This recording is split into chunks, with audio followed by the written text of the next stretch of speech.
વિદ્યાર્થી મિત્રો, આજે આપણે અભ્યાસ કરવા જઈ રહ્યા છીએ 14.2માં મુદ્દો પ્રોટીન વિશેની માહિતી. પ્રોટીન. તો આ પ્રોટીન જે છે એ પ્રોટીન એ જીવંત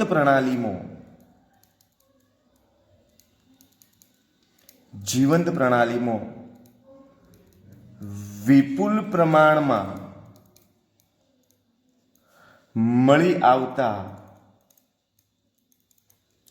જૈવિક અણુઓ છે. ખાસ વાત યાદ રાખજો કે પ્રોટીન એ જીવંત પ્રણાલીમાં વિપુલ પ્રમાણમાં મળી આવતા એ જૈવિક અણુઓ છે. જે મુખ્ય સ્ત્રોત તો ક્યાંથી મળી આવે છે? દૂધ, ધ્યાન રાખજો, ચીઝ, કઠોળ, મગફળી, માંસ, માછલી વગેરેમાંથી વધુ પ્રમાણમાં મળી આવે છે. ખાસ બાબત યાદ રાખજો કે પ્રોટીન જીવંત પ્રણાલીની અંદર વિપુલ પ્રમાણમાં મળી આવતા એ જૈવિક અણુઓ છે. જે સ્ત્રોત તો ક્યાંથી મળી આવે છે? તો આપણે વાત કરી કે જે આપણને દૂધ, ચીઝ, કઠોળ, માછલી, મગફળી અને માંસમાંથી મળી આવે છે. શું કામ કરે છે પ્રોટીન? તો એ શરીરની વૃદ્ધિ અને એનો નિભાવ કરે છે. શરીરની વૃદ્ધિ કરવાનું કામ અને એને નિભાવ કરવાનું કાર્ય કરે છે. કોણ? તો પ્રોટીન. તો પ્રોટીન એ શરીરની વૃદ્ધિ અને નિભાવ કરવાનું કાર્ય કરે છે. આ જે પ્રોટીન છે તો એ પ્રોટીન એ ખૂબ ઊંચા આણ્વીય દળ ધરાવતા, ખૂબ ઊંચા આણ્વીય દળ એટલે કે કેટલું આણ્વીય દળ? તો 20,000 થી 2 કરોડ 20,000 થી 2 કરોડ આણ્વીય દળ ધરાવતા સંયોજનો છે. કેવા છે? એનું આણ્વીય દળ ખૂબ ઊંચું છે. 20,000 થી 2 કરોડ જેટલું આણ્વીય દળ ધરાવે છે. હવે આ વાત આવી કે પ્રોટીન શબ્દ ગ્રીક ભાષામાં પ્રોટિયોસ પરથી બનેલો છે. પ્રોટીન શબ્દ આજે શબ્દ ગ્રીક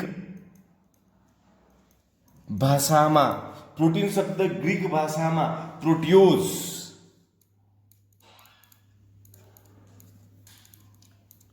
પરથી આવેલ છે. પ્રોટીન શબ્દ એ ગ્રીક ભાષામાં પ્રોટિયોસ પરથી આવેલો છે. એનો અર્થ, પ્રોટિયોસનો અર્થ થાય છે પ્રાથમિક અથવા અતિ મહત્વપૂર્ણ. પ્રોટિયોસનો મતલબ થાય છે પ્રાથમિક અથવા અતિ મહત્વપૂર્ણ. અતિ મહત્વપૂર્ણ આવો મતલબ એ પ્રોટીનનો થતો હોય છે. પ્રોટીન ના જળ વિભાજનથી, હવે પ્રોટીનની વાત કરીએ આપણે કે પ્રોટીન જીવંત પ્રણાલીમાં વિપુલ પ્રમાણમાં મળી આવતું જૈવિક અણુઓ શામાંથી મળે? તો દૂધ, ચીઝ, કઠોળ, મગફળી, માંસ, માછલી વગેરેમાંથી વધુ પ્રમાણમાં મળી આવે. શું કામ કરે? તો શરીરની વૃદ્ધિ કરવાનું અને એને નિભાવવાનું કાર્ય કરે. કેવું આણ્વીય દળ ધરાવતા અણુઓ છે? તો 20,000 થી 2 કરોડ જેટલું આણ્વીય દળ ધરાવતા સંયોજનો છે. ગ્રીક ભાષામાં પ્રોટીનને શું કહેવામાં આવતું? તો પ્રોટિયોસ તરીકે ઓળખવામાં આવતું. એના નામ પરથી પ્રોટીન શબ્દ પડ્યો છે. પ્રોટિયોસ એટલે શું? તો પ્રાથમિક અથવા અતિ મહત્વપૂર્ણ એવો મતલબ થાય. એટલે કે આપણા શરીરમાં અતિ મહત્વપૂર્ણ પ્રોટીન અગત્યનો ભાગ ભજવતા હોય છે. બધા જ પ્રોટીનની અંદર કયા કયા તત્વો આવ્યા? તો પ્રોટીનની અંદર બધા જ પ્રોટીનમાં સી, એચ, ઓ અને એન તત્વ આવેલા હોય છે, મુખ્યત્વે હાજર હોય છે. અને અલ્પ પ્રમાણમાં સલ્ફર, ફોસ્ફરસ જેવા અધાતુ તત્વો, ફોસ્ફરસ અને સલ્ફર જેવા અધાતુ તત્વ, આયર્ન, કોપર, ઝિંક, મેંગેનીઝ જેવા ધાતુ તત્વો અલ્પ પ્રમાણમાં આવેલ હોય છે. તો શેની વાત કરવા જ કરીએ છીએ આપણે? તો પ્રોટીનની. પ્રોટીન જીવંત પ્રણાલીમાં વિપુલ પ્રમાણમાં મળી આવતું જૈવિક અણુ. સ્ત્રોત ક્યાંથી મળી આવે? દૂધ, ચીઝ, કઠોળ, મગફળી, માંસ, માછલી વગેરેમાંથી વિપુલ પ્રમાણમાં મળી આવે. નંબર 2, કાર્ય શું? શરીરની વૃદ્ધિ કરવાનું અને એને નિભાવવાનું કાર્ય કરે. બીજી વાત, કેવા અણવીય દળ ધરાવે? ખૂબ ઊંચા અણવીય દળ, 20,000 થી 2 કરોડ જેવા અણવીય દળ. પ્રોટીન શબ્દ ક્યાંથી ઉતરી આવ્યો? તો ગ્રીક ભાષામાંથી. કયા શબ્દ પરથી? તો પ્રોટિયોઝ પરથી. પ્રોટિયોઝ શું? તો પ્રોટિયોઝ એટલે પ્રાથમિકતા અથવા અતિ મહત્વપૂર્ણતા કહેવામાં આવે છે. બધા જ પ્રોટીન્સ શેના બનેલા છે? કાર્બન, હાઇડ્રોજન, ઓક્સિજન અને નાઇટ્રોજન જેવા તત્વોના બનેલા છે. થોડા પ્રમાણમાં સલ્ફર અને ફોસ્ફરસ હોય અથવા અધાતુ તત્વ જેવા, અથવા આયર્ન, કોપર, ઝિંક અને મેંગનીઝ જેવા ધાતુ તત્વ દ્વારા બનેલો હોય છે. હવે આગળ વાત કરીએ કે જો પ્રોટીનનું જળ વિભાજન કરવામાં આવે, પ્રોટીનનું જો જળ વિભાજન કરવામાં આવે તો પેપ્ટાઇડ બને છે, અને પેપ્ટાઇડનું જો જળ વિભાજન કરવામાં આવે તો એમિનો એસિડ નિર્માણ પામે છે. શેમાં નિર્માણ પામે છે? Amino acid. આ એટલા માટે વાત કરવા જઈ રહ્યો છું કે દરેક પ્રોટીનની અંદર એમિનો એસિડ રહેલો હોય છે. અને કેવા પ્રકારનો એમિનો એસિડ? તો આલ્ફા એમિનો એસિડ ધરાવતા હોય છે. દરેક પ્રોટીન એ આલ્ફા એમિનો એસિડ ધરાવતા હોય છે. તો એ વાત કરીએ આપણે કે આપણે હવે કે પ્રોટીન અને પેપ્ટાઇડ ની માહિતી લેતા પહેલા આપણે અહીંયા એમિનો એસિડ વિશેની માહિતી લેવી જરૂરી છે. તો આવા જે વાત હતી કે પ્રોટીન ક્યાંથી મળે, શેમાંથી મળે, એનું કાર્ય શું, એનું આણ્વીય દળ કેટલું, એમાં કયા કયા તત્વો આવેલા છે એની વાત કરી. અને એનું જો જળ વિભાજન કરવામાં આવે તો શેમાં રૂપાંતર થાય? એમિનો એસિડમાં. અને આ જે એમિનો એસિડ છે એ પ્રોટીનમાં કયો એમિનો એસિડ આવેલો છે? આલ્ફા. એટલા માટે સ્પષ્ટતા કરી કે એમિનો એસિડ એ આલ્ફા, બીટા, ગેમા અને ડેલ્ટા એમિનો એસિડ છે. તે પૈકી આલ્ફા એમિનો એસિડ એ પ્રોટીનની અંદર હાજર છે. પ્રોટીનની અંદર કયો એમિનો એસિડ હાજર છે? આલ્ફા એમિનો એસિડ એ પ્રોટીનની અંદર હાજર રહેલો છે. તો આજે વાત હતી પ્રોટીનની માહિતી હતી. એ વાત કર્યા બાદ હવે આપણે એમિનો એસિડ વિશેની ચર્ચા કરવા જઈ રહ્યા છીએ. Amino acid. તો એમિનો એસિડ વિશેની માહિતી સૌપ્રથમ એમિનો એસિડ વિશેની માહિતી અહીંયા વાત કરું છું. ધ્યાન રાખજો. ઈસવીસન એમિનો એસિડની માહિતી ઈસવીસન 1901ની સાલમાં એમિલ ફિશર નામના વૈજ્ઞાનિકે પ્રોટીનના જળ વિભાજન દ્વારા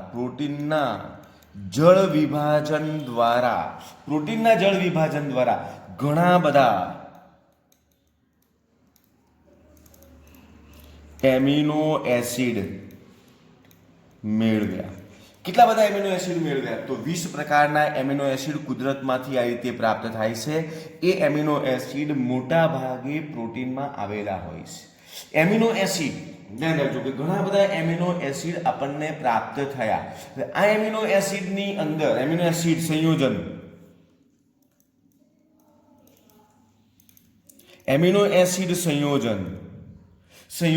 એ એમિનો, ધ્યાન રાખજો, એમિનો એટલે કે બોન્ડ NH2 એમિનો અને કાર્બોક્સિલિક એસિડ એટલે બોન્ડ COOH સમૂહના સાપેક્ષ સ્થાનના આધારે NH2 અને COOH સમૂહ હાજર છે. આ સમૂહ એ એમિનો એસિડ અને એમિનો એસિડમાં NH2 સમૂહ અને COOH સમૂહ હાજર છે. તેમના સાપેક્ષ સ્થાનના આધારે amino acid alpha, beta, gamma અને ડેલ્ટા પ્રકારમાં વર્ગીકરણ કરવામાં આવે છે. જે પૈકી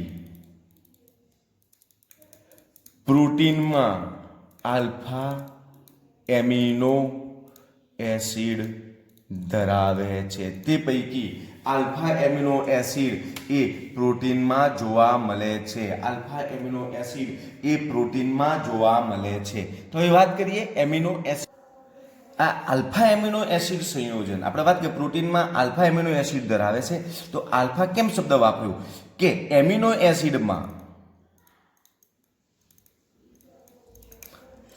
એમિનો સમૂહ એટલે NH2 સમૂહ COOH સમૂહના આલ્ફા કાર્બન પર COOH સમૂહ જે કાર્બન સાથે જોડાયો એને આલ્ફા કાર્બન કહેવાય.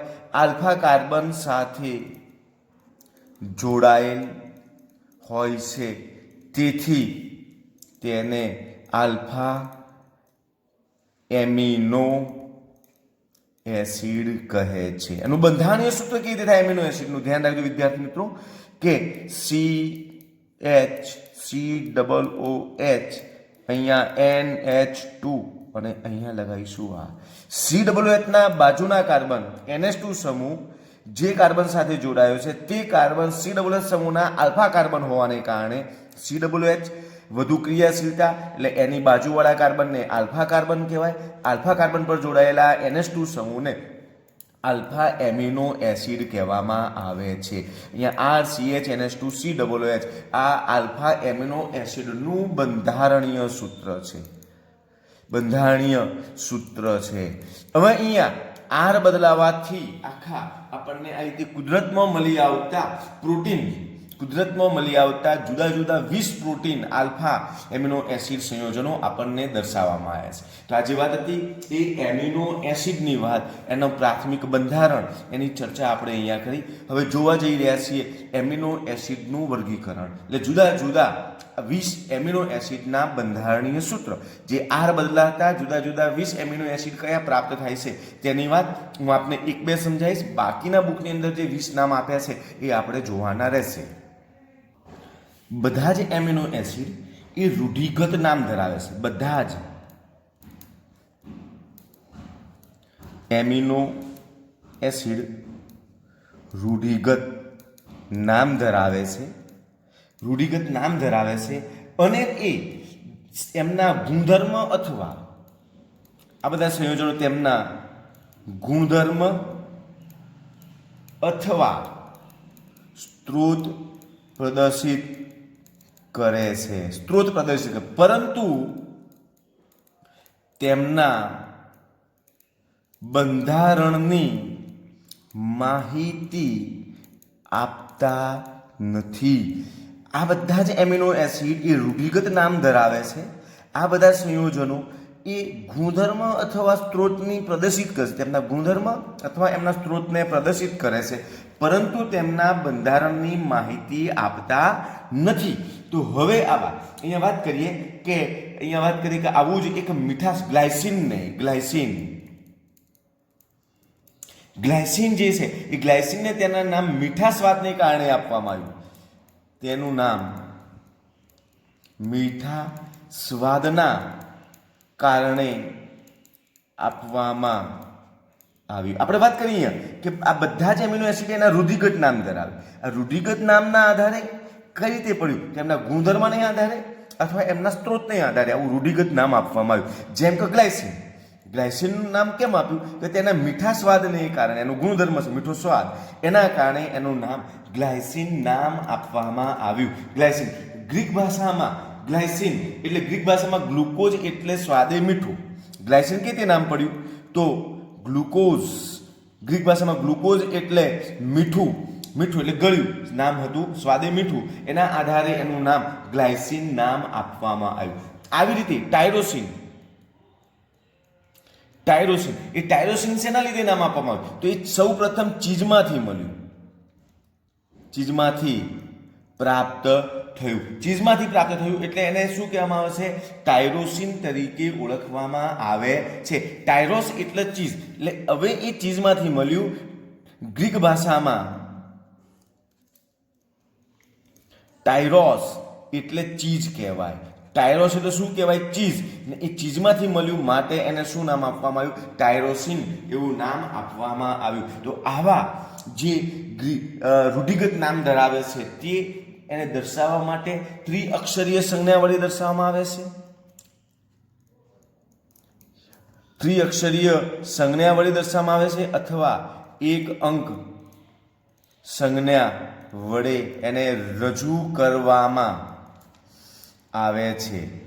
તો આવા આપણે અહીંયા 20 સ્ત્રોતને આધારે અથવા ગુણધર્મને આધારે જે રૂઢિગત નામ આપવામાં આવ્યા છે એવા અમુક 2, 3, 4 નામ આપણે જોઈએ કે શું બદલાય. તો આપણે વાત કરીએ અહીંયા એમિનો એસિડની અંદર જે આર શબ્દ લખ્યો છે, આર, એ આરના સ્થાને કોઈ સમૂહ જોડાય એના આધારે એનું નામ આપવામાં આવ્યું છે. તો આપણે અહીંયા ધ્યાન રાખજો કે અહીંયા આર, CH, COOH, NH2, અહીંયા આર ની જગ્યાએ આપણે H લખીએ એટલે HCHCOOH, અહીંયા લખીશું NH2. તો આને કહેવાય ગ્લાયસીન. GLY અને કેપિટલ G એક અક્ષરીય, એને કહીશું આપણે ગ્લાયસીન.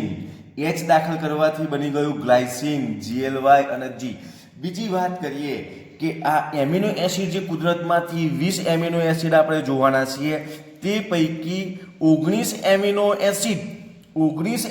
એસિડ જે પ્રકાશ ક્રિયાશીલતા ધરાવે છે અને એક જ એમિનો એસિડ જે પ્રકાશ ક્રિયાશીલતા ધરાવતું નથી. ક્યારે પ્રકાશ ક્રિયાશીલતા ધરાવે? જ્યારે જે કિરાલ કાર્બન એટલે કે જેના 4 સંયોજકતા અલગ અલગ હોય એને કિરાલ કાર્બન કહેવાય. કિરાલ કાર્બન પર જો જુદા જુદા સંયોજનો જોડાયેલા હોય તો એવા બધા પદાર્થો એ પ્રકાશ ક્રિયાશીલતા ધરાવે છે. જ્યારે માત્ર ગ્લાયસીન પ્રકાશ ક્રિયાશીલતા ધરાવતો નથી, કારણ કે એક જ કાર્બન પર 2 H આવે છે, એક જ પ્રકારના સમૂહ જોડાયેલા છે, માટે પ્રકાશ ક્રિયાશીલતા ધરાવતો નથી. જ્યારે બાકીના જે 19 છે એ જુદા જુદા હશે દરેકે દરેક, માટે બધા પ્રકાશ ક્રિયાશીલતા ધરાવે છે.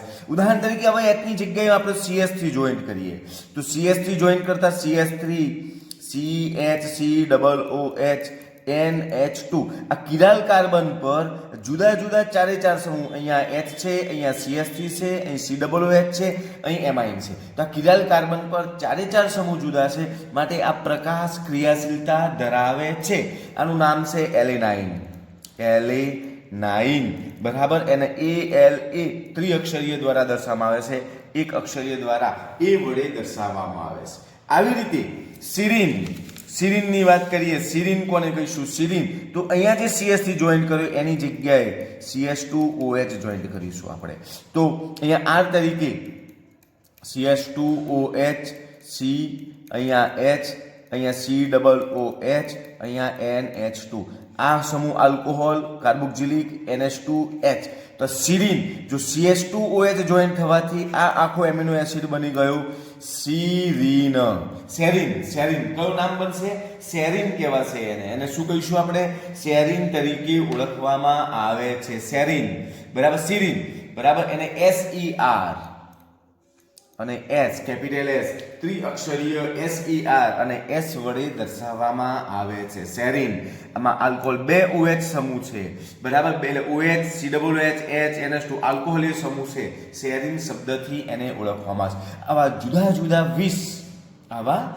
જુદા 20 એમિનો એસિડ આપણને આપેલા છે બુકમાં, એના પર નજર નાખી લેવાની. અમુક એવા છે આવશ્યક એમિનો એસિડ છે, અમુક બિન આવશ્યક એમિનો એસિડ તરીકે વર્તતા હોય છે.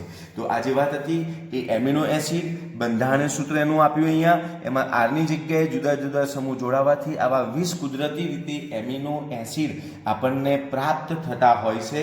આ 20 એમિનો એસિડ જે પ્રાપ્ત થાય છે એની આધારે અહીંયા આપણે વાત કરી, એનું વર્ગીકરણ કર્યું છે, બરાબર. એમાં કેટલાક આવશ્યક છે અને કેટલાક બિન આવશ્યક એમિનો એસિડ ધરાવતા હોય છે. જેમાં 19 એમિનો એસિડ છે એ પ્રકાશ ક્રિયાશીલતા ધરાવે છે, જ્યારે એક જ એટલે ગ્લાયસીન એમિનો એસિડ એ પ્રકાશ ક્રિયાશીલતા ધરાવતો નથી. કારણ કે જેના 4 કિરાલ કાર્બન પર સમૂહ જો અલગ અલગ હોય તો પ્રકાશ ક્રિયાશીલતા ધરાવે છે, પણ ગ્લાયસિનની અંદર આર સમૂહ તરીકે જોડાનાર H અને અંદર H એમિનો એસિડનો બંને સરખા હોવાને કારણે એ જુદી જુદી સંયોજકતા ધરાવતા નથી, માટે તે પ્રકાશ ક્રિયાશીલતા ધરાવતો નથી.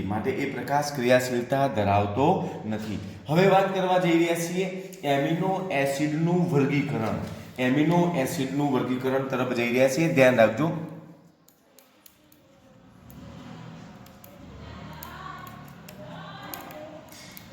એમિનો એસિડનું વર્ગીકરણ અહીંયા બે રીતે થાય. ધ્યાન રાખજો. એક NH2 અને COOH ની સાપેક્ષ NH2 ની સાપેક્ષે COOH ની સંખ્યાના આધારે. આ ધ્યાન રાખજો વિદ્યાર્થી મિત્રો ખાસ. NH2 સમૂહની સાપેક્ષ COOH સમૂહની સંખ્યાના આધારે એક, અને બીજું આવશ્યક અને બિન આવશ્યક એમિનો એસિડના આધારે. હવે અહીંયા વાત કરવા જઈ રહ્યા છીએ NH2 સમૂહની સાપેક્ષે COOH સમૂહની સંખ્યાને આધારે એને અહીંયા ત્રણ પ્રકારે વર્ગીકરણ કરી શકાય. એક તટસ્થ, એક એસિડિક અને એક બેઝિક. એક તટસ્થ, એક એસિડિક અને એક બેઝિક. તો અહીંયા પહેલી વાત કરવા જઈ રહ્યા છે NH2 સમૂહની સાપેક્ષે COOH સમૂહની સંખ્યાને આધારે વર્ગીકરણ. એમાં પહેલો મુદ્દો લઈશું તટસ્થ એમિનો એસિડ. તટસ્થ એમિનો એસિડ કોને કહેવાય? કે જે એમિનો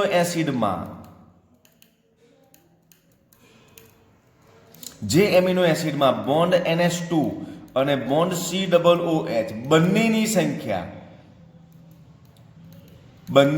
સંખ્યા સમાન હોય તેવા એસિડને તટસ્થ એમિનો એસિડ કહેવામાં આવે છે. તટસ્થ એમિનો એસિડ કોને કહીશું? કારણ કે આપણે વાત કરી કે NH2 સમૂહની સાપેક્ષે COOH ની સંખ્યા, તો બંનેની સંખ્યા જો સરખી હોય જે એમિનો એસિડમાં, એને તટસ્થ એમિનો એસિડ કહેવામાં આવે છે. અથવા એની બીજી વ્યાખ્યા કેવી હોય, જૂના સિલેબસ પ્રમાણેની વ્યાખ્યા, કે જે એમિનો એસિડમાં જોડાનાર આર સમૂહ એ તટસ્થ સ્વભાવનો હોય તો તેવા એસિડને તટસ્થ એમિનો એસિડ કહેવામાં આવે છે. કારણ જો આર તટસ્થ હોય તો COOH અને NH2 ની સંખ્યા કેવી થવાની? સમાન થવાની. એટલે એ કેવો થઈ ગયો? તટસ્થ એમિનો એસિડ થઈ ગયો. તો એના સૂત્રો છે કયા કયા હોઈ શકે? તો ગ્લાયસિન, એલેનિન અને વેલિન. ગ્લાયસિનમાં H જોડાય છે એટલે NH2 અને COOH એક થયા. એલેનિનમાં CH3 જોડાય છે એટલે પણ એમાં પણ NH2 અને COOH સરખા થયા. વેલિનની અંદર CH3 ટ્વાઇસ જોડાય છે એટલે પણ એ બધાની સંખ્યા કેવી થઈ ગઈ? એક સમાન થઈ ગઈ, જેને તટસ્થ એમિનો એસિડ કહેવામાં આવે છે. એને શું કહીએ છીએ આપણે? તટસ્થ એમિનો એસિડ કહેવામાં આવે છે. વાત કરીએ એસિડિક એમિનો એસિડ કોને કહેવાય? તો જે એમિનો એસિડમાં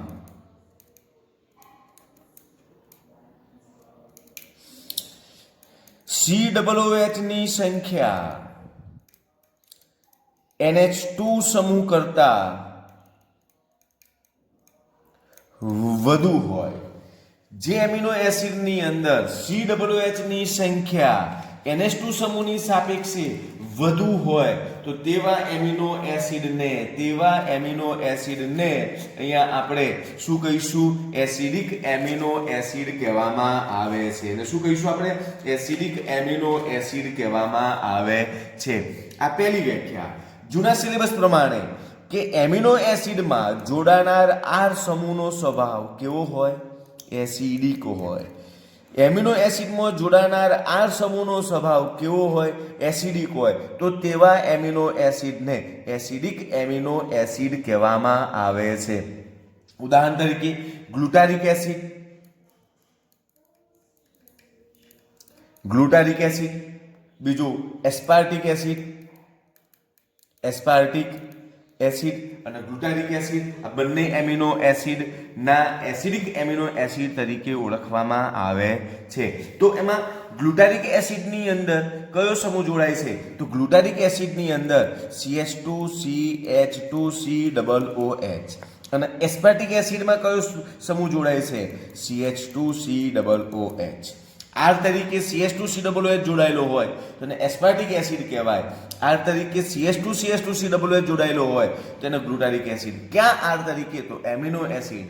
એમિનો એસિડ એટલે શું? તો આર તરીકે આપણે અહીંયા લખ્યું COOH NH2. અહીંયા આર તરીકે CH2COOH જોડાયેલો હોય તો એને એસ્પાર્ટિક એસિડ કહેવાય. અહીંયા CH2COOH હોય તો એને ગ્લુટારિક એસિડ કહેવાય. COOH બે વખત આવ્યા, NH2 એક વખત આવ્યો, તો COOH ની સંખ્યા વધુ માટે એને એસિડિક એમિનો એસિડ કહેવામાં આવે છે. હવે બેઝિક એમિનો એસિડની વાત કરીએ. ધ્યાન રાખજો, બેઝિક એમિનો એસિડની વાત કરીશું કે એમિનો એસિડમાં NH2 સમૂહની સંખ્યા COOH સમૂહની સંખ્યા કરતો વધુ હોય ત્યારે તેવા એસિડને બેઝિક એમિનો એસિડ કહે છે. બેઝિક એમિનો એસિડ કોને કહેવાય? કે જે એમિનો એસિડમાં NH2 સમૂહની સંખ્યા COOH સમૂહની સંખ્યા કરતો વધુ હોય ત્યારે તેવા એસિડને બેઝિક એમિનો એસિડ કહેવામાં આવે છે. અથવા એમિનો એસિડમાં જે એમિનો એસિડમાં જોડાનાર આર સમૂહ જોડાનાર એ બેઝિક સ્વભાવનો હોય. કયા સ્વભાવનો હોય? બેઝિક સ્વભાવનો હોય તો તેને બેઝિક એમિનો એસિડ કહેવામાં આવે છે. શું કહેવામાં આવે છે? બેઝિક એમિનો એસિડ કહેવામાં આવે છે. ઉદાહરણ તરીકે લાઇસિન, આર્જેનિન. લાઇસિનની અંદર NH2 CH2 4 ટાઈમ, એટલે કે CH2 NH2 આ બધા આર તરીકે જોડાય એટલે આપણને આ રીતે અહીંયા એનું બંધારણીય સૂત્ર લાઇસિનનું મળે કે NH2 હતું CH2 NH2 તો NH2 ની સંખ્યા એ COOH કરતાં વધુ થઈ માટે તેને અહીંયા આપણે કયા એમિનો એસિડ તરીકે? તો બેઝિક એમિનો એસિડ તરીકે ઓળખવામાં આવે છે. બેઝિક એમિનો એસિડ તરીકે તેને ઓળખવામાં આવે છે. તો આ જે વાત હતી એ બેઝિક એમિનો એસિડની વાત હતી. હવે વાત કરવા જઈ રહ્યા છીએ તો આપણે એમિનો એસિડનું વર્ગીકરણ કર્યું, બરાબર. એમિનો એસિડના NH2 ની સાપેક્ષે COOH સમૂહની સંખ્યાને આધારે એનું વર્ગીકરણ કર્યું. હવે વર્ગીકરણ કરવા જઈ રહ્યા છે બીજો પ્રકાર, આવશ્યક અને બિન આવશ્યક.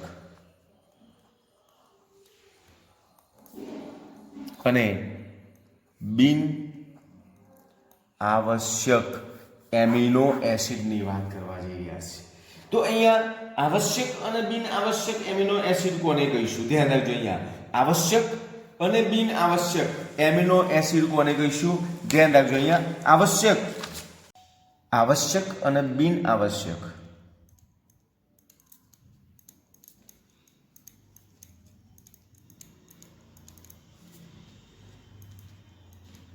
Amino acid. આવશ્યક એમિનો એસિડ, પહેલી વાત કરીએ આપણે આવશ્યકની. આવશ્યક એમિનો એસિડ કોને કહેવાય? જે એમિનો એસિડનું માનવ શરીરમાં સંશ્લેષણ થઈ શકતું નથી. માનવ શરીરમાં જે એમિનો એસિડનું સંશ્લેષણ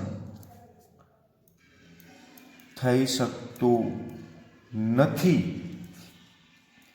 તેવા એમિનો એસિડને આવશ્યક એમિનો એસિડ કહે છે. આવશ્યક એમિનો એસિડ કહે છે એટલે કે જે માત્ર ખોરાક દ્વારા જ મેળવી શકાય છે. જે માત્ર ખોરાક દ્વારા જ મેળવી શકાય છે. ઉદાહરણ તરીકે વેલિન, લ્યુસીન, આર્જેનિન, વેલિન, લ્યુસીન અને આર્જેનિન, જે માત્ર માનવ શરીરમાં જ એનું સંશ્લેષણ થતું નથી, એ બહારથી લેવો પડે છે અને જે માત્ર ખોરાક દ્વારા જ મેળવી શકીએ છીએ એવા એમિનો એસિડને આવશ્યક એમિનો એસિડ કહેવામાં આવે છે. હવે વાત કરીએ બીજું, બિન આવશ્યક એમિનો એસિડ. બિન આવશ્યક એમિનો એસિડ કોને કહે? કે માનવ શરીરમાં જે એમિનો એસિડનું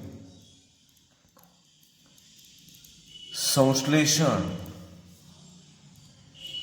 થઈ શકે છે, માનવ શરીરમાં જે એમિનો એસિડનું સંશ્લેષણ થઈ શકે છે તેવા એમિનો એસિડને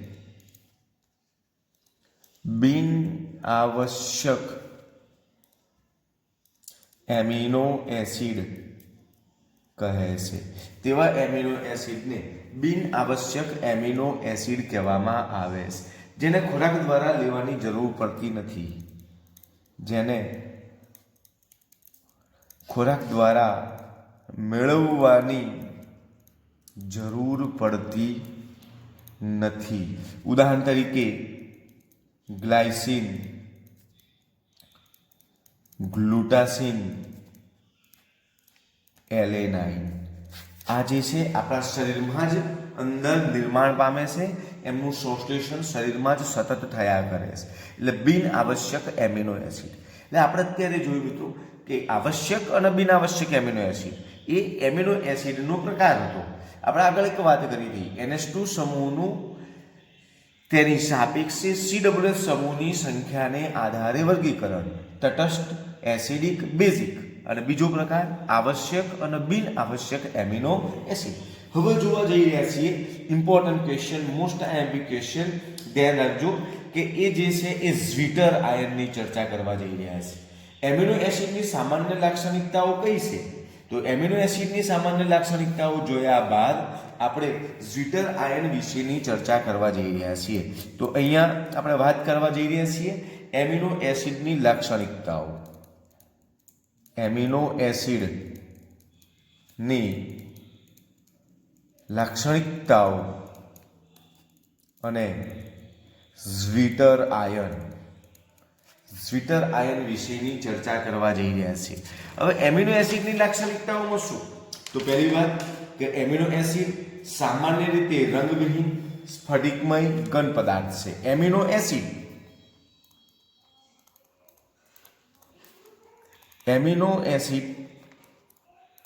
સ્ફટિકમય રંગવિહીન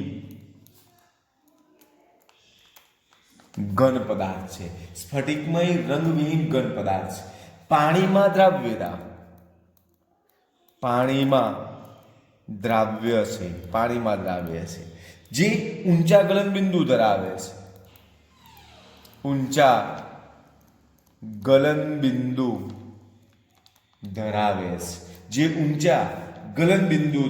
છે. પાણીમાં દ્રાવ્ય છે અને તે સાદા એમાઇન અને કાર્બોક્સિલિક સંયોજનોના બદલે જે સાદા એમાઇન કે સાદા કાર્બોક્સિલિક એસિડના બદલે ક્ષારની જેમ વર્તે છે. કેમ ક્ષારની જેમ વર્તે છે? તેનું રીઝન છે બેટા કે કારણ કે એમિનો એસિડની અંદર આપણે બંધારણીય સૂત્ર જોઈએ આપણું RCH COOH NH2. આ એસિડિક અને બેઝિક બંને વીજભાર ધરાવતા હોવાને કારણે તેઓ એ ક્ષારની જેમ વર્તે છે. કોની જેમ વર્તે છે? ક્ષારની માફક એ લોકો વર્તતા હોય છે. આમ આપણે વાત કરી કે એમિનો એસિડ. હવે વાત આવી કે ઝ્વિટર આયન કેમ? તો આ એમિનો એસિડને એક પાત્રમાં લેતા અહીંયાથી આ H આયન મુક્ત કરે છે અને આ બેઝ પદાર્થ છે તરત જ H આયનનો સ્વીકાર કરી અને આપણને અહીંયા RCH NH3 positive, COO negative. આ પોઝિટિવ અને નેગેટિવ બંને આયનો હાજર હોવાને કારણે આ ક્ષાર તરીકે વર્તે છે, જેને આપણે ઝ્વિટર આયન તરીકે ઓળખવામાં આવે છે. પોઝિટિવ અને નેગેટિવ બંને આયનો ધરાવે છે. પોઝિટિવ અને નેગેટિવ બંને આયનો ધરાવતા હોવાને કારણે એને આપણે તટસ્થ આયન ક્ષાર તરીકે ઓળખવામાં આવે છે. એ ઝ્વિટર આયન છે. આમ જલીય દ્રાવણમાં COOH સમૂહનો એક H પ્રોટોન ગુમાવે છે અને COO આયનમાં રૂપાંતર પામે છે. NH2 સમૂહ, આ NH2 સમૂહ એ ગુમાવેલા H+ ને મેળવી અને NH3 માં ફેરવાય છે. એને આંતરિક કોન્સ્ટન્ટ લોરી-બ્રોન્સન પ્રક્રિયા કહેવામાં આવે છે. આમ આ આલ્ફા એમિનો એસિડ અણુમાં આંતરિક રીતે એક પ્રોટોનનું સ્થાનાંતર તે દ્વિધ્રુવીય આયન બને છે, જેને ઝ્વિટર આયન, જે દ્વિધ્રુવીય આયનમાં રૂપાંતર પામે છે, જેને ઝ્વિટર આયન તરીકે ઓળખવામાં આવે છે. એને ઝ્વિટર આયન તરીકે એને ઓળખવામાં, દ્વિધ્રુવીય આયન તરીકે રૂપાંતર પામે છે, માટે એને ઝ્વિટર આયન કહે છે. તેમાં ધન વીજભાર અને ઋણ વીજભારની માત્રા સમાન હોવાથી, ધન વીજભાર અને ઋણ વીજભાર બંનેની માત્રા સમાન હોવાથી આ દૃષ્ટિએ તટસ્થ હોય છે. આમ ઝ્વિટર આયન સ્વરૂપમાં, એટલે આપણે અહીંયા લખીએ કે તેમાં ધન વીજભાર અને ઋણ વીજભાર સમાન હોવાથી તે તટસ્થ છે. કેવું છે? તટસ્થ છે. સમાન વીજભાર હોવાથી તે કેવું છે? તટસ્થ છે. આમ ઝ્વિટર આયન આયનીય સ્વરૂપમાં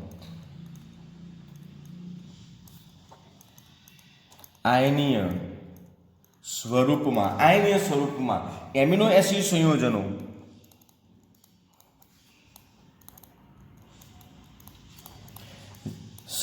ઝ્વિટર આયનીય સ્વરૂપમાં એમિનો એસિડ સંયોજનો એસિડ અને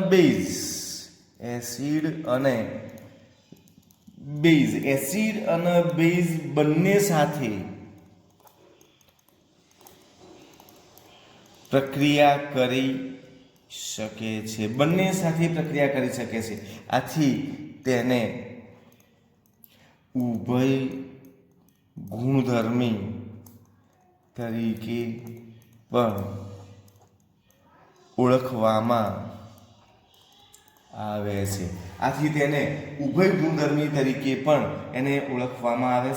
આમ ઝ્વિટર આયન દ્વિધ્રુવીય વિદ્યુતભારિત છે, પરંતુ ધન વીજભાર અને ઋણ વીજભાર સરખા હોવાથી તટસ્થ અને ક્ષારની જેમ વર્તે છે. આમ આ રીતે એસિડિક માધ્યમમાં ઝ્વિટર આયન એક પણ વિદ્યુત ધ્રુવ તરફ ગતિ કરતો નથી. એક પણ તરફ.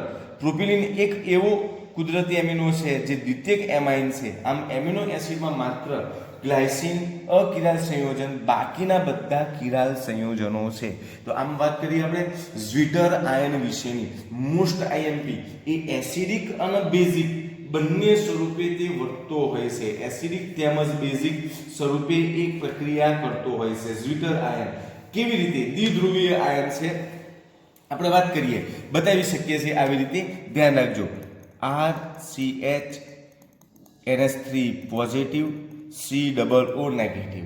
જો એ ધ્યાન રાખજો ધન આયન સ્વરૂપે એસિડિક માધ્યમ હોય, ધ્યાન રાખજો કે અહીંયા આપણે વાત કરી કે H+ એસિડિક માધ્યમમાં એને ડાયલ્યુટ કરવામાં આવે તો ધ્યાન રાખજો શું થાય છે કે COO માંથી H પોઝિટિવ સ્વીકારી લેશે, RCH NH3 પોઝિટિવ, COOH થશે. આ ધન આયન એસિડિક દ્રાવણમાં એમિનો એસિડ કેવું બનશે? ધન આયન.